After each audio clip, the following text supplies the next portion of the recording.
Kaixo eta ongi etorri beste egun berri batera. Gaur, abuztuaren 2, asteazkena, 2 elkarrizketa berri izanen ditugu. Batetik Ainhoa eta Jo, CEAFA entitateko kidea da eta aurten kaleratu duten Amazon Alexarekin Memoria Skill aplikazioaren inguruan hitz eginen dugu, eta bestetik Jakoba Errekondo, bizi baratzea webgunearen inguruan hitz egingo duguna, bera agronomoa eta paisajista da, eta ikusiko dugu ea zer kontatzen digun baratzeen inguruan, baina beti bezala goazen betiko edukiarekin. Goazen orain gaurko efemeridekin. Gaurko egun batean, baina 1385ean, Iruñean lehen zezenketa izan zen. Zaragozara iritsitako kristau batek eta moro batek bi zezen lidiatu eta hil zituzten, Nafarroako Carlos Bigarrena erregaren aurrean. Urte batzuk geroago, 1934ean, Adolf Hitler Alemaniako presidente eta kantziller egin zuten. Egun berean, baina 1978ean, etak Meliton Manzanas poliziako komisarioa erail zuen Irunen.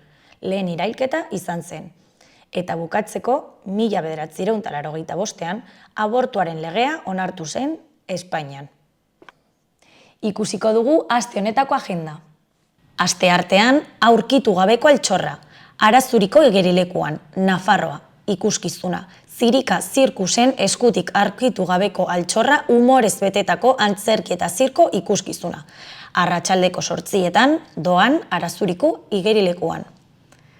Ostegunean, ginkana Orkoienen. Iruñean, arratsaldeko 5:00 7:00 aurrentzako ginkana Orkoiengo igerilekuan doako sarrerarekin.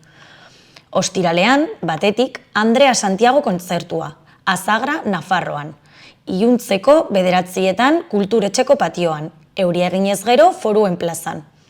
Ondoren, udako zinema Irati, Burlatako kulturetxean, Paul Urkijo zuzendariaren Irati filma eskainiko dute Burlatako udako zineman, kulturetxeko plazan gaueko 10:00 Doan. Eta bukatzeko, zinema, DC Supermaskoten Liga. Lezkairuko Marabillas Lamberto plazan eskainiko dute DC Supermaskoten Liga marrazki biziduneko filma. Kripto supertxakurra eta Superman lagun banaezinak dira. Superbotere berberak dituzte eta elkarrekin borrokatzen dute krimenaren aurka metropolisen.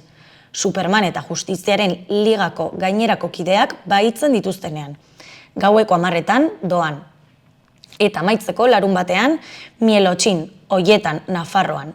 Oietako plazan, arratsaldeko 7:30 eta euria eginez gero Elizan.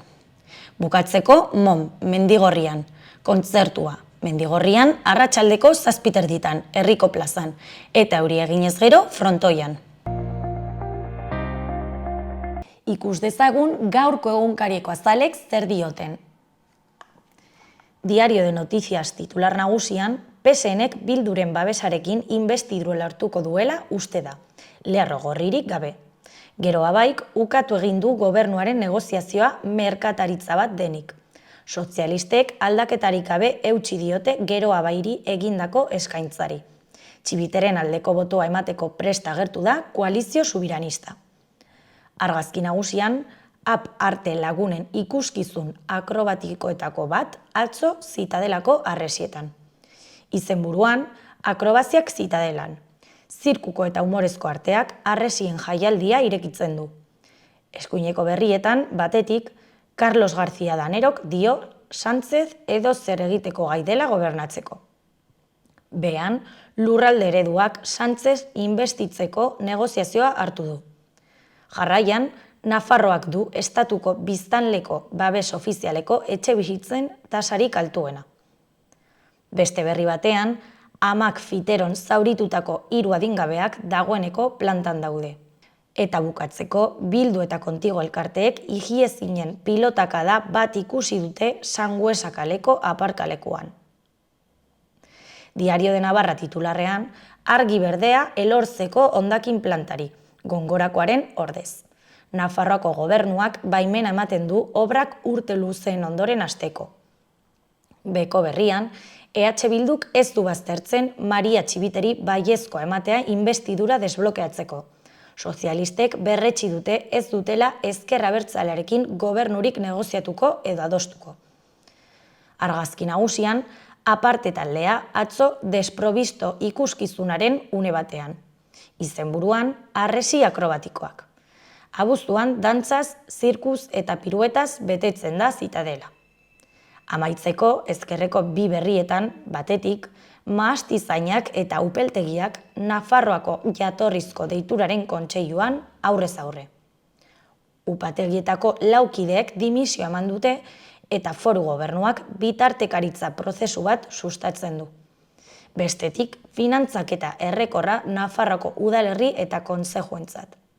Garan, argazki nagusiko titularrean, Dariendik Libiara, migratzaileen pairamenak planeta osoa zeharkatzen du.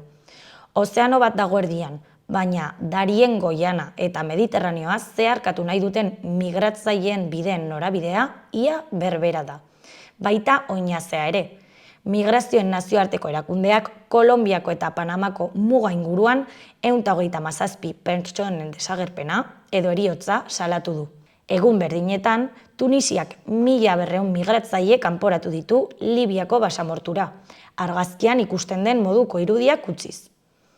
Eskuineko berrian, Paesa, bere euskal sekretuak hilobira eramaten dituen beste agente espainiar bat.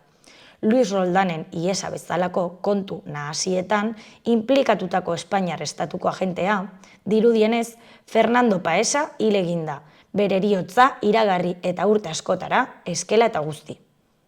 Ezkerrean, langabezi tasa 6,4 jaitsi da eurogunean. Titular handian, politikan, EH Bilduk bere burua eskaini du blokea ganditu eta txibite inbestitzeko. PSN-ren eta Geroa Bairen arteko negoziazioen geldialdiaren aurrean, EH Bilduk bere botoak eskaini zituen atzo inbestidura errazteko eta UPN berriro oposizioan usteko. Eta bukatzeko, Egibarrek 2019an Joktan atzera bota zuen ituna defendatu du. Berri nagusian, EH Bilduk PSN-ren inbestiduraren aldeko botoa ematea aztertuko du. Laura Aznal koalizioaren Nafarroako eledunak ez du baldintzarik aipatu, eta erantzunkizuna eskatu die bertze alderdiei. Geroa Bairen ustez, EH Bilduk gobernuan sartzeko ardura ere hartu beharko luke. Argazki nagusian, eguzki plakak Frantziako Saint-Auban udalerrian, eta titularrean, berriztagarriak fosilen aurretik. Maiatzeko datuen arabera, Europako Batasunean lehenbiziko aldiz, energia eolikoak eta fotovoltaikoak argindar gehiago ekoitze dute erregai fosilek baino. Beheko albistetan, kirolean, Nazioarteko Euskal Pilota Federazioko presidenteak ia zuzendaritza osoa kendu du kargutik. Kulturan, Donostiako 84. musika 15aldiak 79 emanaldi eskainiko ditu bihar hasita. Eta bukatzeko, La Morea H&M-ko langileek greba utzi dute soldata 125 igotzea lortuta. Guztira, 234 egun iraundu lanuzteak. Eta bukatzeko, Euskal Herria irratian, berri nagusian, Jorge Txokarro torturaren sareko ordezkariari elkarrizketa. Txokarrok dioenez, herri honetan tortura sistematikoki erabilizan da eta aitortzea eskatzen du. Nazio Batuen erakundeak Espainiari egotzi dio torturaren inguruko salaketak ikertu ez izana naiz eta 5.000-tik gora testigantza jasota egon, EAEn eta Nafarroa garaian. Euskal Herrian izan diren torturari buruzko txostenak kontuan hartzeko eskatu dio Madrili. Beste berrian, EH Bildu txibiteren inbestidura desblokeatzeko baiezkoa emateko prest eserlekuen gerraren aurrean. EH Bilduren lehentasuna legegintzaldia gehiengo aurrerakoiarekin martxan jartzea da, eta horretarako guztiekin hitz egiteko prest agertu dira. Barne militatziarekin kontsultatzeko prozedura aktibatuko dutela iragarri dute. Bukatzeko, 114 langabe gutxiago uztailean, Nafarroan eta azken urtean 7,28 jaitsi da langabezia. Langabeziak behera egin du ia jarduera sektore guztietan. Azken 12 hilabeteko datuei erreparatuta, 2.289 langabe gutxiago daude Nafarroan.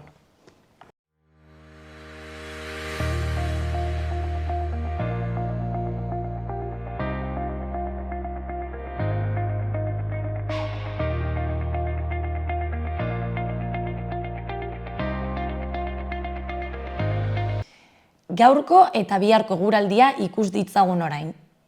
Gaur arratsaldean eguraldia aldatuko da.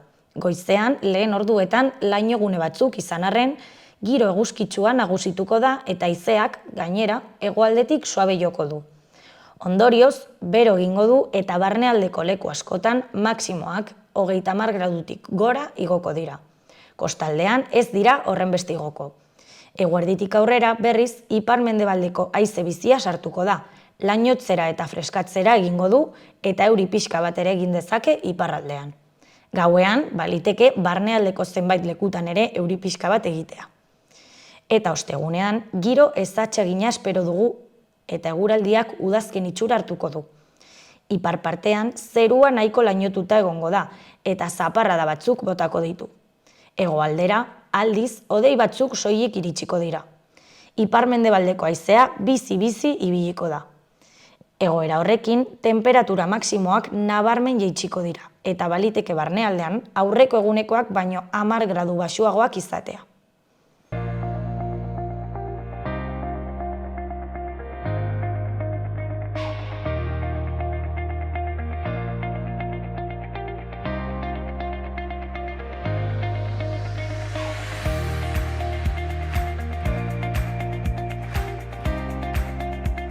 Kaixo eta ongietorri gaurko lehenengo elkarrizketan Ainhoa eta Jo daukagu. Ongietorri, Ainhoa.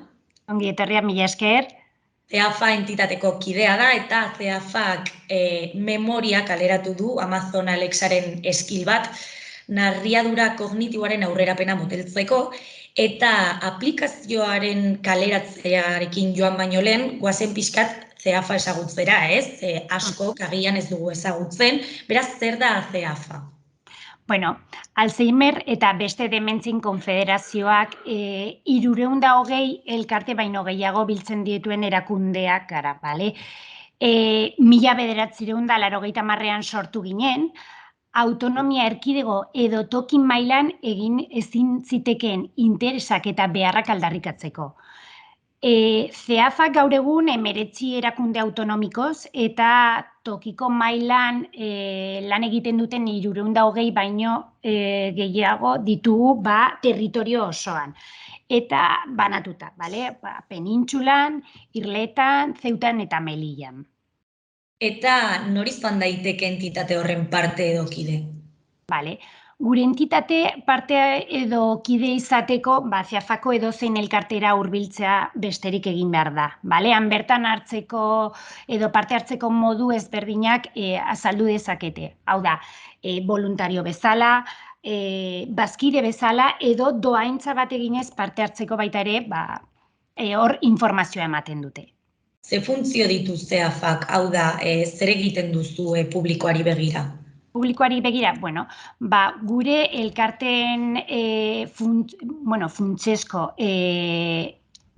baliabideak edo funtzioa egiten dutena, bereziki da, modu integralean gaixotasunak bere prozedura edo evoluzioa prozesu osoan parte hartzea, Gure lana diagnostikoaren unean hasten da, baina baita ere lehenago, hau da, gizartea sentikor bihurtzen edo sentsibilizatzen, Gaixotasunaren prozesu osoan zehar parte hartzen dugu eta baita ere haratago jarraitzen dugu, hau da, zaintzailearen dolu prozesuan eta baita ere bere sendatzen momentuan, Urteetan zehar, jasotako esperientziak eta gero eta elkarteetan profesional ugari sartzeak azkenik lortu duguna da gaixoen eta senide zaintzaileen beharrei guztiei erantzun emateko gaitasuna.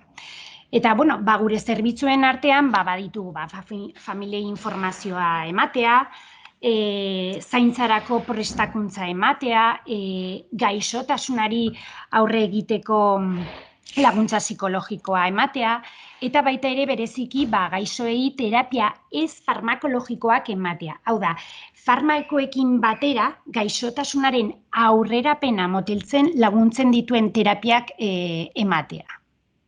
Hau guztiarekin bat egiten du orain atera duzuen memoria ez proiektu hori edo aplikazio hori nori dago zuzenduta?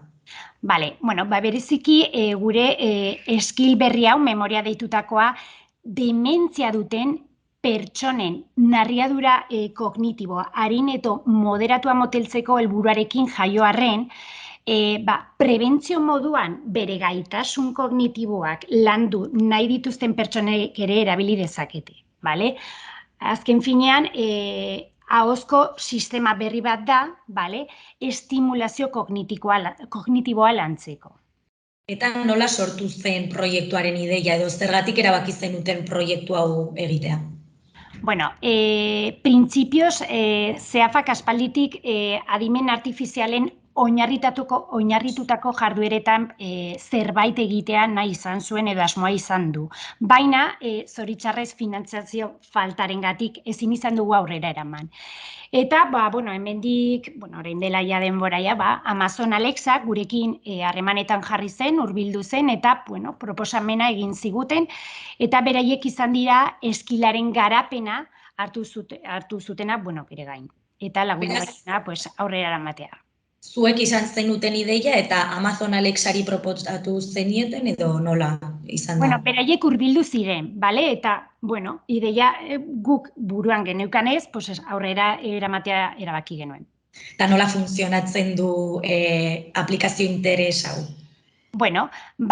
Ahots bidezko sistema bat da, bale? Honek gaitasunak eta funtzio kognitibo desberdinen funtzionamendua hobetzeko eta mantentzeko aukera ematen du. Eta horretarako, ariketa erraz batzuen bidez, garuneko arlo ezberdinetan eragiten du. Arlo hauek izaten dira, oroitzapenak, memoria, kalkulua eta denborazko edo errealitaterako orientazioa, bale? Eta, orain badaude eduki batzuk, baino urtean zehar eduki hauek zabaltzen eta eguneratzen joango gara. Eta naiz eta gehien bat gaixoei zuzenduta egon, badago ere laguntzaileei ere edo familiarrei ere laguntzen diezu ez? Bai, sistema berri honek, lehen esan dudan bezala denontzat zuzenduta dago. Bereziki, narriadura kognitibo bat dutena, bale?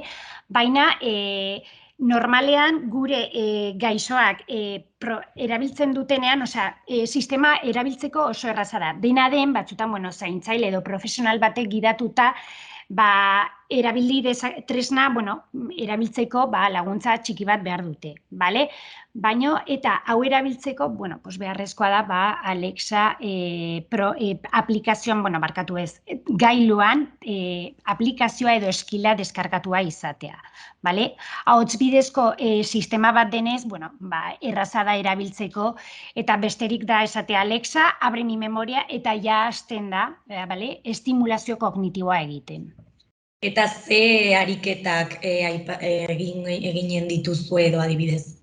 Bale, eskilak bereziki ahozko ariketa hauek 5 blokeetan sailkatzen ditu, bale? Bloke bakoitzak funtzio kognitibo bat lantzen du. Lehen esan dudan bezala 5 ezberdinak dira. Alde batetik oroitzapenak, hau da, iraganeko gertaerak, gure eguneroko bizitzako izenak, lekuak eta setasunak gogoratzeko eta lantzeko ariketak, bale? Baita, bestalde hizkuntza lantzen da, memoria, arreta eta konzentrazio bezalako ariketekin.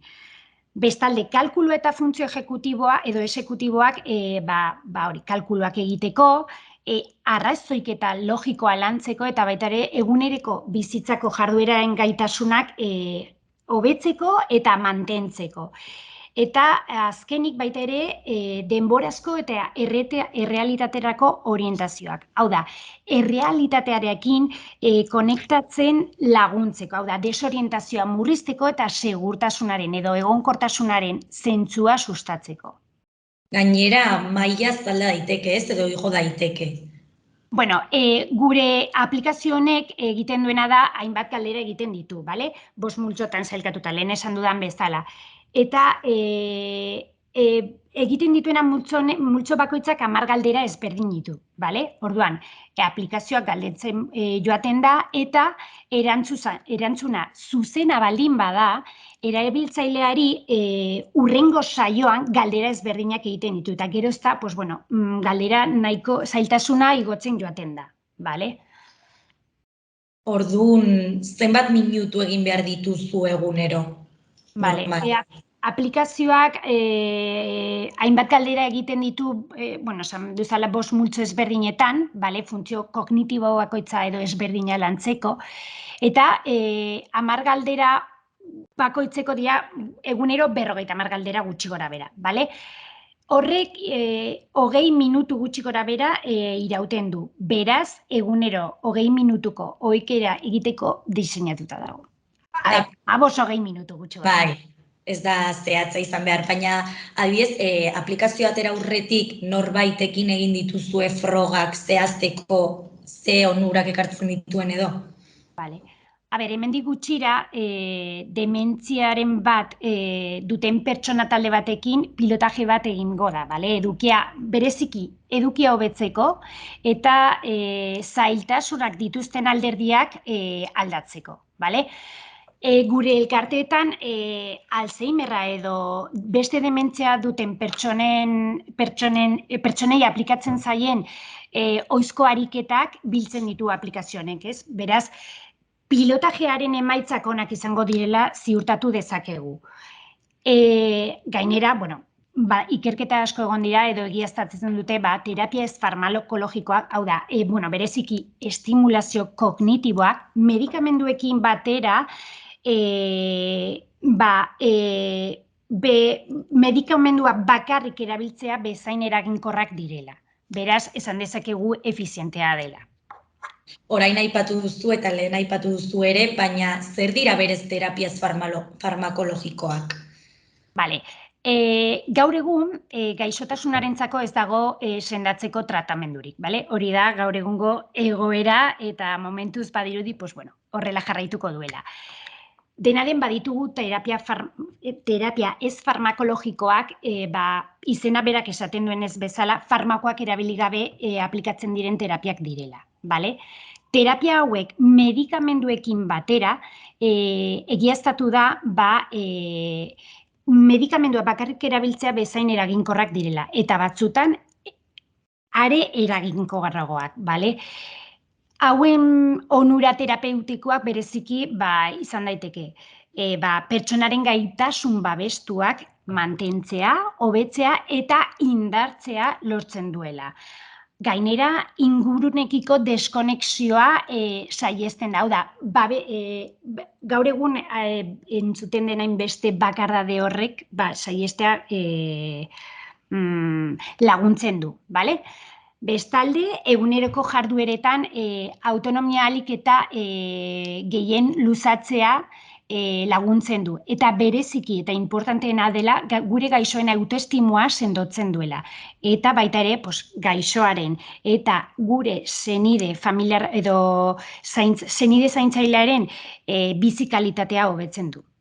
Jendeak normalean egiten du apostuterapia ez farmakologikoetan edo medikamenduetan? Bueno, normalean gu Alzheimerra edo narriaduraren kognitiboren bat ikusten dugunean, zer egiten dugu, gure medikura goaz, bale? Eta medikuak, normalean hasten dira farmakoekin, bale? Baina gero gure gomendioa beti da guk daukagun elkarteetara hurbiltzea. Hemen, Nafarroan konkretuki afan dugu, bale? Eta bertan, beste baliabide batzuk baita ere erakusten dituzte, horien artean gure terapia ez farmakologiakak. Bale, gure barkatu, esan nahi dudana, guk aplikatzen ditugula, baina beste leku batzuetan baita ere, bale? Orduan, guretzat alexiarekin, eskil berri honekin lortu duguna da, terapia ez farmakologikoen onura hauek gizarte osora kaleratzea eta ezagutzea. Eta jada aplikazio hori erabili dezakete edo nola? Bai, aplikazioa erabili daiteke ja edozeinek, hau da, dementzia duen pertsona batek edo bere gaitasunak landu nahi duten edozein pertsonak, bale? Egia da, edukiak zabaltzen eta eguneratzen ari garela, bale? Baino ja dago erabiltzeko moduan. Horretarako, badaude 3 bide, hau da, deskargatu dezakezu 3 modutan, barkatu. Alexako Echo gailua erabiltzen, pantaila edo pantailarik gabe, Fire TV aplikazioaren bidez, edo baita ere mugikorretarako dagoen aplikazioa, Alexa aplikazioa erabiliz, bale? Wi-Fi konexio batekin eta Alexa Espainiako kontu bat izanez, erabili dezakezu. Doakoa da eta denontzat dago. Eta nolakoa izan da aplikazio honen harrera? Ona? Printzipioz, orain dela gutxi kaleratu genuen eskilada. Beraz, ez ditugu oraindik ez dauzkagu emaitz zehatzak, bale? Dena den, gure struktura barruan, ondo ongi etorria izan da eta komunikabideen artean ere baita ere interesa handia egon da. Beraz, jendea positago, ez? Momentuz? Momentuz, guk pozik gaude, badakigu erabiltzen hasi dela, baina oraindik ez ditut erantzun edo emaitza zehatzak horri buruz. Elkarrizketan zehar hitz egiten egon gara, baina nola da gaur egungo egoera gaixotasun narriaduran kognitibo honen egoera? Egoera ona egia esan da, ez da, bale? Gaur egun, lehen esan dizudan bezala, ez dugu gaixotasun honetarako tratamendurik, bale? Orduan, beste baliabide batzuk ditugu, terapiaz farmakologikoa, badaude farmako ezberdinak, baino orain dela 20 urte baino gehiago ez dela farmako berririk agertu, bale? Urtero, 40.000 kasu diagnostikatzen dira, Alzheimerra prebalentza handiena duen dementzia da, bale? Eta mendekotasunaren 60% suposatzen du. Kasuen 9% normalean 65 urte baino gutxiago duten pertsonen artean diagnostikatzen da. Orduan, datu larri bat da, zen uste dugu guretzat hau da OMS erakundeak esaten duena edo aldizkatzen duena, baina guk uste dugu porzentai hau handitu dela. Eta, bestaldetik, gure egoera honen barruan ditugun erronkak bereziki zer da, bereziki guretzat importantea da gizarteak dementziari buruz duen pertzepzioa aldatzea, importantea da. Gainera, garrantzitsuena da beste gaixotasun beste gaixotasunetan bezala, diagnostiko garaiz eta ziurra izatea, ez? Eta bereziki beharrezkoa diren baliabide edo osasun eta gizarte baliabideak izatea edo eskatzea. Eta baita ere, guretzat oso importantea da pertsonaren duintasuna eta bere eskubideak bermatzea. Eta, nola ez, guk aspalditik konfederazioak eskatzen ari duen Alzheimer eta orokorrean dementzia guztientzarako benetazko estatu politikoa. Zeren guk uste dugu, gaixotasunari erantzun egokia eta integrala emateko edo bermatzeko modu bakarra dela. Eta badakigu askok gaixoek sufritzen dutela, baina nola bizitzen dute egoera hauek familiarrek?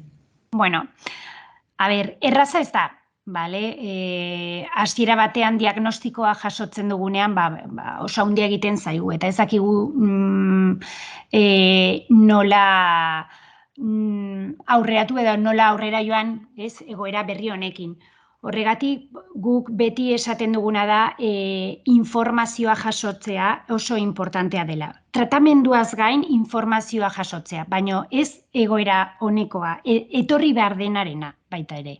Horregatik guk beti gure elkarteetara hurbiltzea gomendatzen dugu. Zeren beraiek gaixotasunaren prozesu osoa ezagutzen dute. Ez dute esaten besteek ez, baina gure kasuan gu azkenik familien elkarte bat gara eta ezagutu dugu nola den eta nola den gaixotasuna. Eta orduan hor bertan dauden baliabideak, ze tresnak erabili daiteke hor lagundu dezakegu.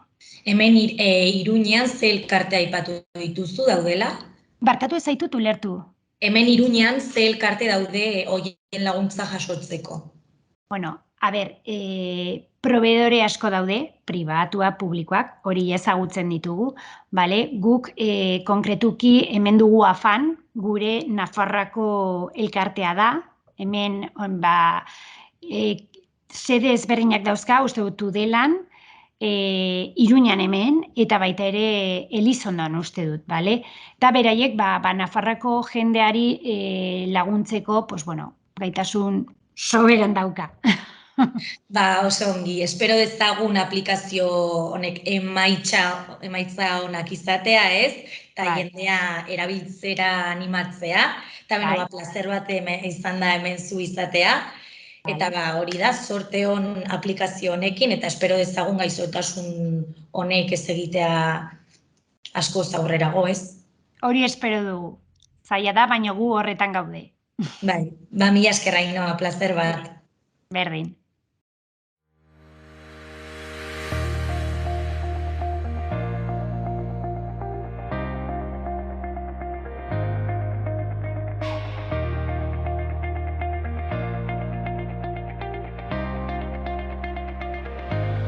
Iruñako udalaren azken albisteak ikus ditzagun.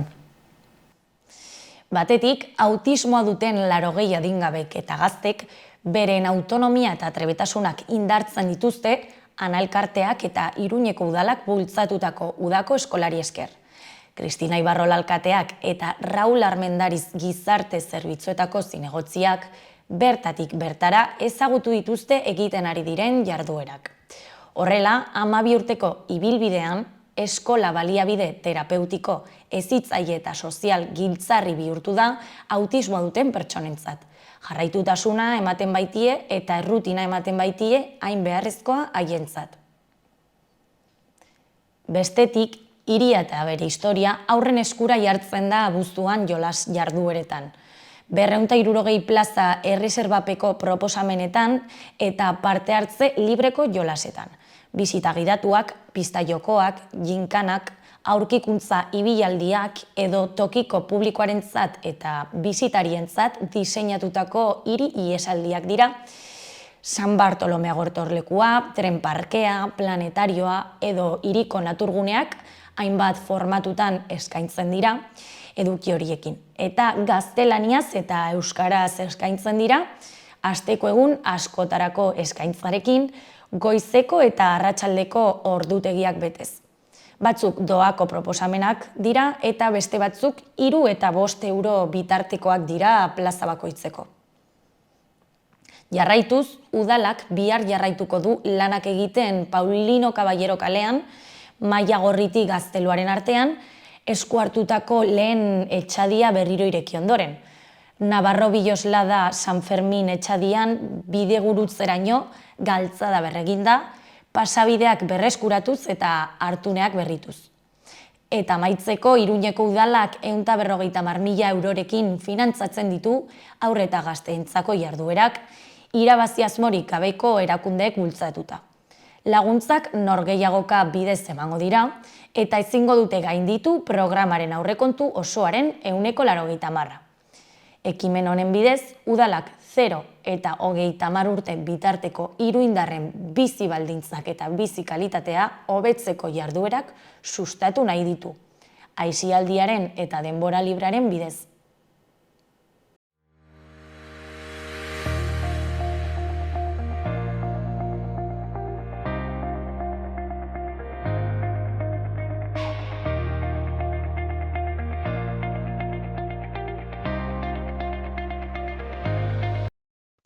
Gaurko bigarren elkarrizketan Jakoba Errekondo daukagu, ongi etorri, Jakoba. Eskerrik asko, eta ondo? Ondo, zuek bai. Jakoba agronomo eta paisajista, beste gauza batzuen artean da, eta gaur zehazki fruta arbolen udako zaintza lanen amaieraren inguruan hitz egitera etorri da, bere bizitza baratzea webgunean aurkitu dezakeguna, baina aurretik esaiguzu nola definitzen duzu zure burua? Aipatu dut agronomoa, paisajista, baina idazlea ere zara, ez? Bueno, idazten dut gai horiei buruz, nire espezialitatea esango genduke paisaia kulturala da, eta paisaia kulturala da, azken bertzian, gure kulturak, gure bizimoduak, gure bizitzeko erak sortu duen paisaia horren zaintza, ezta? Gure bizimoduak, gure ekonomiak sortu ditu baso berezi batzuk, sortu ditu soro berezik, baratze berezik, eta horien inguruan idazten dut baita ere bai. Eta nondik datorkizu mundu honetarako grina edo interesa? Bueno, esan daiteke etxetik datorkidala. Bai, amona bat baratze zainan nuen, gero aitak lan egiten zuen urrakin eta zurakin, zuhaitzekin, beti frutarbolen inguruan ibili izan baita ere, gero loreekiko lotura ere etxe ingurun nuen, izeba batzukin eta bat. Orduan, esan daiteke, txikitatik jandudan gai bat dela bai. Eta ikasketak ere horren inguruan egin zenituen edo? Bai, ikasketak egin dituen hori ingenieri tekniko agronomoa naiz eta gero paisajista baita ere. Zure webgune famatua bizi baratzea da, eta noiz sortu zen webgune hau? Bueno, webgunea sortu zen liburuaren ondoren, liburua bizi baratzea 2015ean argitaratu genuen, eta 2016an ja webgunea jarri genuen martxan. Eta hortikan, gero sortu dira buletin bat, astelenero bidaltzen duguna, gogoratu erazteko aste horretan zelan egin behar dian, Euskal Herri guztiko lurrari lotutako ekintzen agenda zabal batekin, baita ere nire konsultategia, jendeak galderak egiteko edo zalantzak argitzeko eskatzeko, baita ere, aste horretan argitaratu dian ingurumena eta lehen sektoreari buruzko berriekin, eta bar. Zergatik? Segi, bai. Ez, buletinoi oso zabaldua da, astelenero bidaltzen dugu, eta, gero ondoren, saretan, Facebooken, Instagramen, bakoitzak bere historik desberdinak ditu, Facebook ere erabiltzen dugu batez ere berriak zabaltzeko, Instagramen ja garaiko eta sasoiko landaren argazki berezi bidez histori batzuk kontatzen dira, eta orain sortu berria dugu Telegrameko kanala, eta Telegrameko kanalean egiten dugu egunero garai hontan, justu aste hontan esango genuke egin behar ditugun lan bitxiak bidali egunero. Eta zergatik sortu zenuela webgune hau, zerbaiten beharra ikusi zenuen edo? Bueno, ikusteren duen gero eta premia handiagoa zehola, alde batetik, Euskadi Irratian daukaten konsultategiak ez du ematen nahikoa. 38 urte da makiskit hor astero konsultategi horrekin, eta orduan ikusten dugu galdera pila bat kanpoan gelditzen dirala. Eta gero eta lotura gehiago dago naturarekin, bueltan dator baratzarekiko lotura hori baita ere, jendeak kalitatezko elikadura nahi du, elikadurakin gero eta ardura gehiago dago buru jabetzan ikuspegitikan, eta bar. Eta gero baita ere beste ardura bat badago kulturakin eta hizkuntzarekin lotuta. Eta guk daukagun aberastasun handi bat, izenekin, teknikakin, eta hori berreskuratu eta jendearen eskuera jarri eta jaso baita ere ez da. Eta webgunea hori dena da. Eta noren laguntza jaso duzu webgune honekin aurrera egiteko? Bueno, webgunearen ardura teknikoa argia aldizkaria da. Argian ere daramatzat 28 urte astero gai honen buruz artikuluak idazten. Eta, beraien esku dago webgunea. Noski, argia gabe hau ez litzatik inon ere posible izango. Baina zuk ere hor ibiltzen zara, ez, idazten Bai, tabla. egunero nabil hor, eta, bueno, gero galderak erantzuten, informazioa sartzen, asteko lanak boletina osatzeko, eta bar. Etengabeko lotura dago. Gaian zentratuz, pasaden astean, lehen aipatu dudan bezala, frutarbolen udako zaintza lanen amaiera izan zen. Beraz, zertan datza hori, zer da hori berez? Bueno, udako lanak, batetikan inausketari lotutakoak, garai batian inausketa batez ere neguan egiten zen, baina gaur egun inausketan nagusik udaran egiten dira. Hilgoran batzuk eta hilberan beste batzuk, eta noski uztailekin bukatzen dira lanoik egiteko sasoi honenak.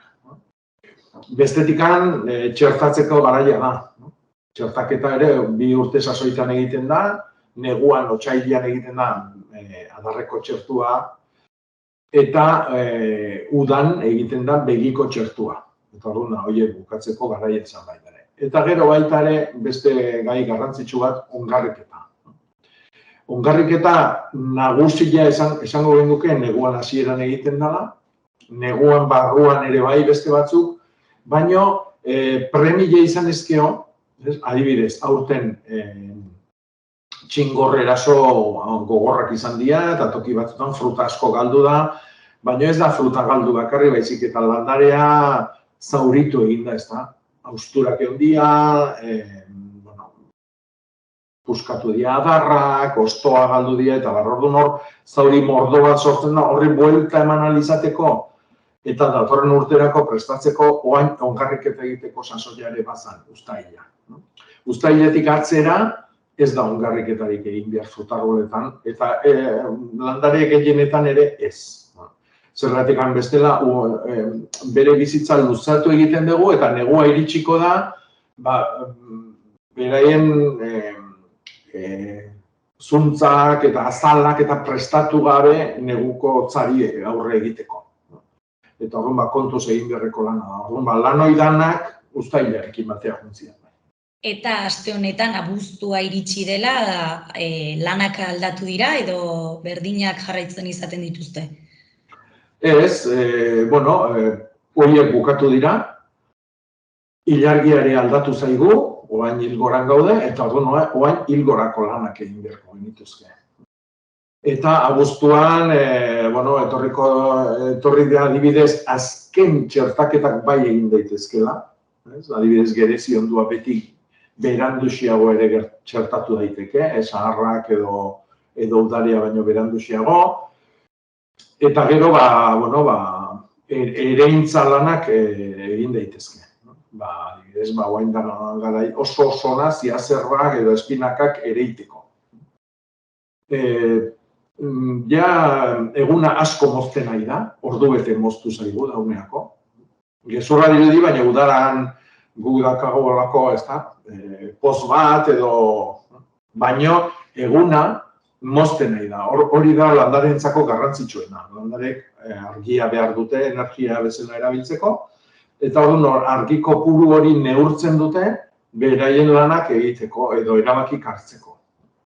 Abuztuan bukaera iristen denerako, hemendikan hilabete baterako, eguna 2 ordu moztuta egongo da. Hori izugarria da landarentzako beren argi proportzioan. Orduan, dena dira negurako lanak. Orduan, adibidez, ziazerba ere egiten da, oaindikan lurra beroa dago, nahiz da eguna moztutzen haitu, lurra beroa dago, eta ernetzeko lur berua behar. Azanaioa ere egin daiteke, ereintza lanak batez ere izango ditugu aste honetan. Eta zer nolako harremana du aipatu duzula baratzeak ilargiarekin? Bueno, harremana handia. Hor, ilargiaren bi zikluak berezi beharko genituzke, bat handitu edo txikitu ikusten degunean, hori izango litzake hilberri, hilzarra, Eta gero beste badago, ilargiaren orbitak egunetik egunea goruntz edo beheruntz egiten du. Hori da, hilgora, hilbera, edo Nafarroan esaten dezuten bezala, gorapena edo berapena. Horrek du eragina landaretan. Orduan, horren arabera, lan batzuk egingo ditugu hilgorari lotuta, eta beste lan batzuk egingo ditugu hilberari lotuta. Eta hori argitzeko, urtero ateratzen dugu ilargia eta landareak agenda, agenda bada, eta orduan agenda horrek ematen digu ilargiaren egoera, eta gero baita ere, astez-aste, agenda bada, eta apuntatzeko, eta ilargia nola dagoen, eta ikasten joteko bakoitzak gero bere tokira egokitzeko, zatik, ezin dugu orokorrian hitz egin. Euskal Herrik zenbat alde klimatiko ditu, batetik hasi eta bestean jo, eta Nafarroa da horren adibide garbila, Abaurre gainetik abitu eta San Adrianaino, pentsatzen bat aldaketa dauden hor, bakoitzak ikasi behar dugu geure baratzea egokitzen lana. Eta orduan apuntatuz ikasten da hori. Eta bestetik ateratzen dugu baita ere ilargiaren egutegia, eta hor ere berdin. Esplikatzen da hilgorak eta hilberak, bakoitzean zer lan egin, hilabete bakoitzean zer lan egin, eta barra. Hori galdetu behar nizun, zure webgunean ere aipatzen dituzu baratze bat sortzeko prozesua, edo pausuak. Bai. Bueno, hor 8 urratseko prozedura bat sortu gendun, aspaldiko gai bada. Hau bereziki ikastetxetarako edo eskoletarako sortu gendun material bat izan zen. Zatik jabetzen ginen, eskoletan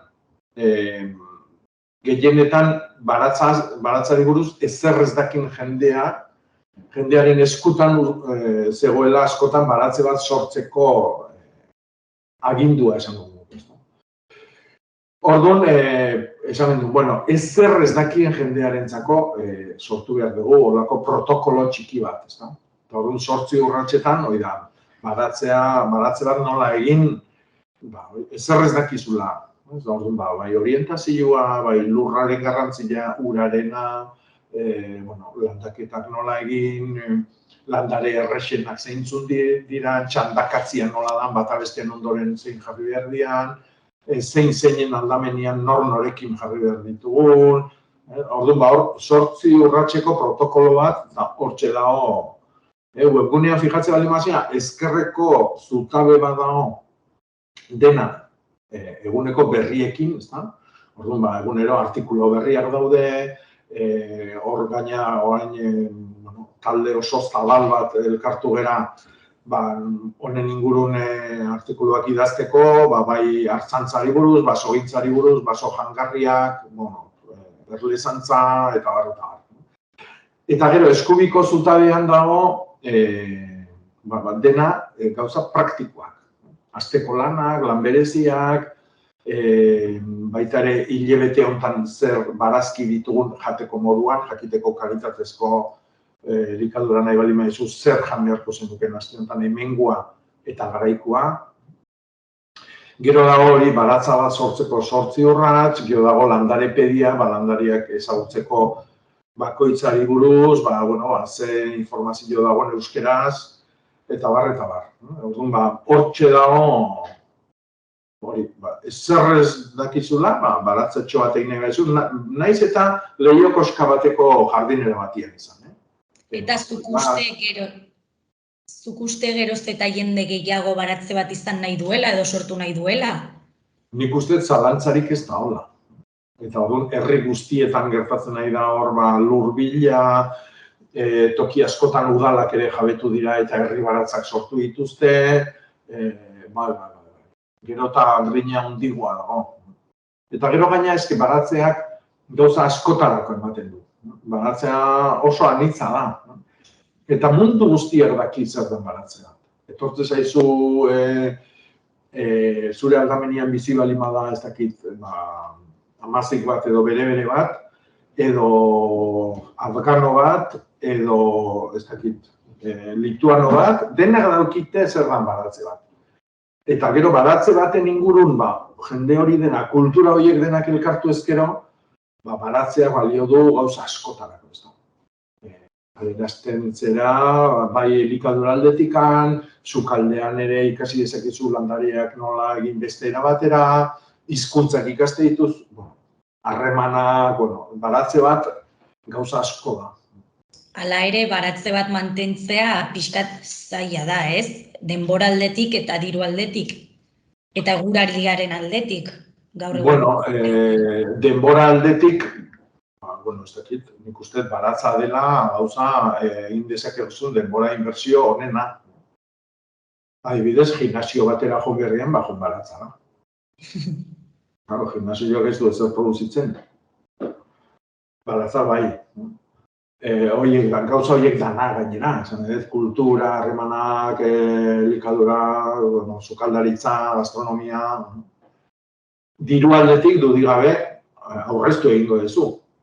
Eta ez hori bakarrik, baizik horrek eranzten dizun diru gutxiago gastatuta zure osasunari eranzten diozun plus hori ez da. Eta zure familiari, ez, ez dakit, nola ezin da konparatu, ez da, supermerkatu batean erosten dezun barazkiak edo zure horrek prestatutakoan baratzean, ez da. Eta ez hori bakarrik jaten dituzu momentuan, ez.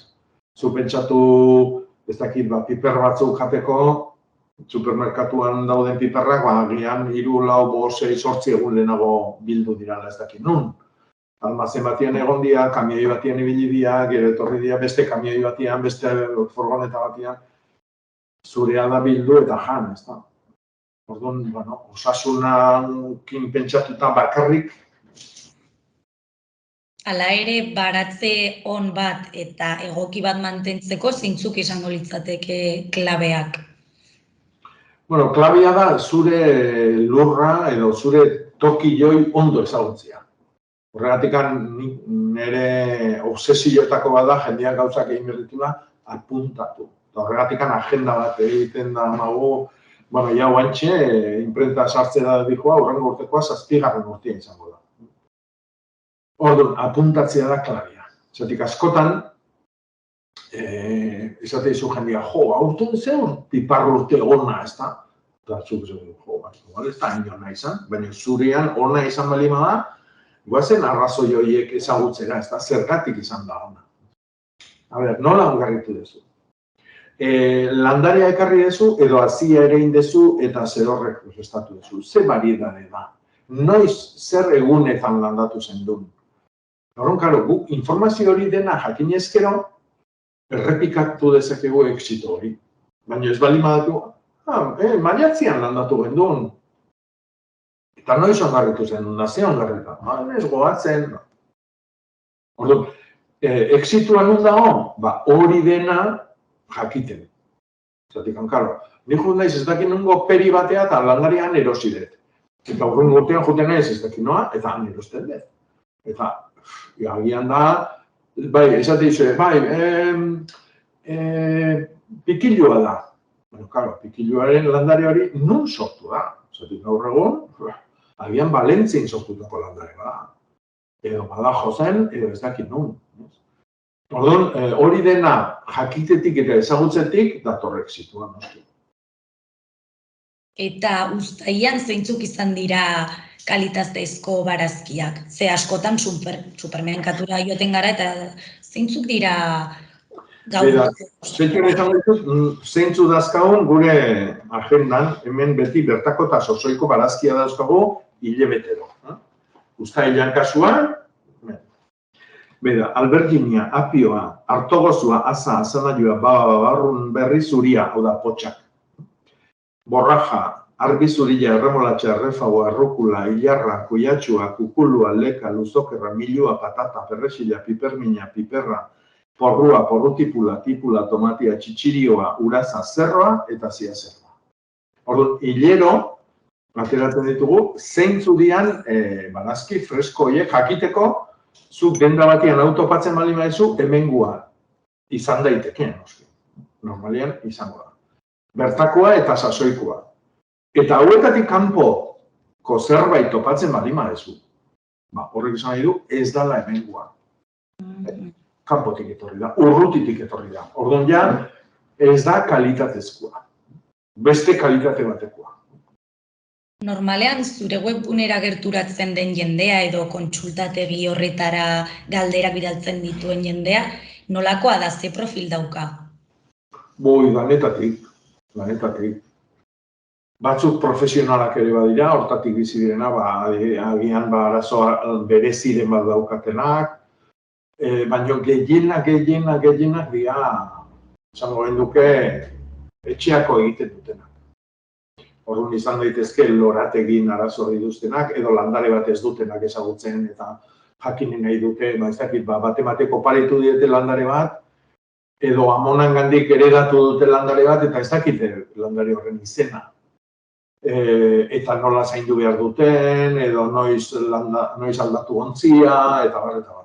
Eta gero asko, frutarbolak, eta baratzea, hor sortzen dian, arazuak edo zalantzak, noiz landatu, noiz erein, eta bar. Eta jende gaztia... Gaur etorri zait galdera bat, berbena belarra noiz bildu behar da. Orduan, bai sendabelarrak ere bai, beste negu partian asko izaten dira egurrarekin eta basoarekin lotutakoak, landaketak noiz egin, edo noiz bota pagua adibidez, laster hasiko da, edo urritz makiletarako noiz moztu, orduan, galderan mundua da oso zabala landariak gainakoa. Eta jende gaztia gerturatzen da, edo? Denetatik, denetatik. Jende oso gaztea ere guantxe hasi berri dianak mundu honetan. Baita ere saltua emateko prest daudenak, ematen ari dianak, hortatik bizitzera. Eta hortatik bizitzeko aukerarik dago gaur egun, esango zenuke, beste lanik izan gabe? Zalantzarik gabe. Bai. Nolakoa da gaur egungo egoera baratzen inguruan? Nik esango nuke egoerak oso kezkagarria dela. Oda, pentsatu behar dauna da, Euskal Herriak beha jaten duena neuneko 20 ere ez duela ekoizten. Gai batzutan bai, baina beste gai askotan ez. Orduan, hor, ikaragarrizko zeregina daukagu. Zotik hitz egiten dugu, oso errez hitz egiten dugu burujabetza eta horrako gaietaz, baina, burujabetzaren oinarria da zer jateko daukasun. Ez bali madagozu zer janik, beti beste batzun menpe izango zea, ez da? Orduan, hor ikaragarrizko lana daukago egiteko, eta netzako aukera izugarri dauzkagu. Zer nolako aukerak esango zenuke? Danetatik. Hasi, abeltzantzan, haragilaren ekoizpena, gaztagintza, konservak, frutarboletan zer esanik ez. Ardua, hor handikan ere ikaragarrizko lana dago egokitzen, gaur egungo jendartzia ditun premietara, sagardo gintzan, eta gero baratzan dago izugarrizko premia, izugarrizkoa. Imaginatzen dut, hainbeste jakinda, nolakoa izango da zure baratzea? Nire baratzea oso txikila. Bai, ez daukatelako denbora askorik, baina saiatzea guretzako etxeako aina egiten. Ez duzu esaltzen ez, berez? Ez. Etxekoentzat eta listo. Bai. Etxekoentzat, nahikoa lan bada. Eta gero hazien da, salaztia, danetatik daukago, beraz, Beno, Jakoba, hemen utziko dugu plazer bat eta oso interesgarria izan da elkarrizketak, gehien bat ni ez dakidalako ez errez, honen inguruan, eta webgunean gauza pilo bat aurkitu ditut, oso interesgarri. Bai. Miatu eta sartu lasai. Bai. Apuntatu astelenero buletina jasotzeko eta ikusiko duzu zenbat informazio astero jasoko duzu. Mila esker eta plazer bat eta ea jendea animatzen den baratze gehiago, baratzen inguruan informatzera eta gero ja sortzera, ez? Eta informatzera eta baita ere, dakiena jartzera eta ematera. Hori da. Gure lema da, eman eta hartu. Eman eta hartu. Hori da. Oso ongi. Mila esker. Zuri, ondo izan, naizen arte.